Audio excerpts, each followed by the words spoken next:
really is an extremely important principle. At the same time, it is challenging to respect the balance of power, especially if there is vast corruption within the judicial branch.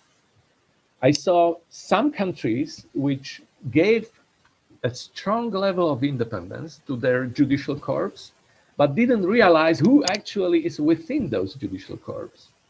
That was the case of Slovakia. Slovakia's judicial council after 2006 was extremely powerful, but unfortunately it was led by persons who shouldn't be judges at all, not to mention them being the lords and managers of the whole judicial system. So my main takeaway is system is important, but people inside are everything. So if you will consider new institutions, old institutions, already functioning institutions, the most important part who is doing the job.